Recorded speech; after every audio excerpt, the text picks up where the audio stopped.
मला तुमच्याशी संवाद साधताना खूप आनंद होतो। महत्त्वाची गोष्ट आहे, आज शहीद दिवस आहे। 26 जानेवारी 1999 रोजी कारगिलमध्ये युद्ध सुरू झाले आणि त्याचे आपले काही बांधव शहीद झाले।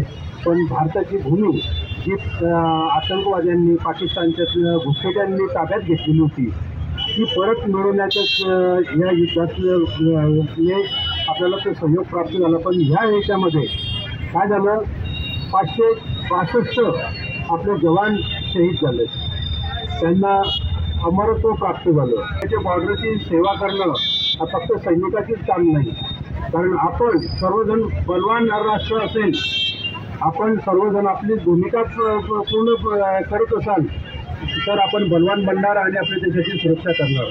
काय झालं तो बघा, एक पाकिस्तान म्हणजे कारगिल जो भाग आहे तो भाग कसा आहे, पूर्ण बर्फ छातीत आहे।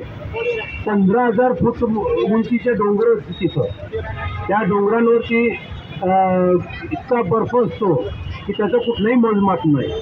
तर त्यामुळे त्या टायमाला आपल्याजवळ पूर्ण सुविधा नसल्यामुळे आपण आणि पाकिस्तान पण दोघांच्या संमतीने त्या पिरियडमध्ये पाकिस्तानमध्ये पण तेवढंच भाग आहेत, जसा काश्मीरचा भाग आपला कारगिलचा, तसंच पाकिस्तानमध्ये पण दोघी राष्ट्र त्या बर्फछादित प्रदेशामध्ये थांबायचे नाही, थोडं खाली यायचे जिथं बर्फ कमी आहे। तर पण मग पाकिस्तानचा इरादा चांगला नव्हता, त्यांनी आपलं जमीन कब्जा केला, ते काही घुसपेट पाठवले। जसे आपण आपले सैनिक खाली आले ना, बर्फ जो वाढलं त्या टायमाला, तर त्या टायमाला त्यांनी कब्जा केला। हे आपला एक गुरंढोरं चालणारा जो आहे, खच्चर चालणारा आहे, तर त्याला ते लक्षात आलं, त्याने येऊन सैनिकांना सांगितलं, ते ऑर्डर केली। तर पंतप्रधानांनी डायरेक्ट आदेश दिले की आपली 1 इंच जमीन पाकिस्तानमधील आलेल्या घुसपेट्यांना खदडून काढून ती परत प्राप्त करा, हे सैनिकांना आदेश दिले आणि सैनिकांनी बस मार्च केला। आता समस्या अशी होती की 15,000 फूट उंचीवर पाकिस्तानी सैनिक आहे, घुसपेट आहे, आणि त्याच्यापेक्षा खाली 4,000 स्क्वेअर फूट खाली आपलं भारतीय सैन्य उभं आहे। कसं होणार?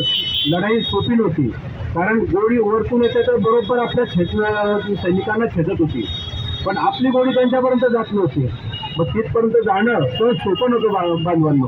तर असं हे लढाई आपल्या बांधवांनी लढली, त्याच्यात परमवीर चक्र आपलं कॅप्टन विक्रम सिंग बात्रा त्यांना मिळालं।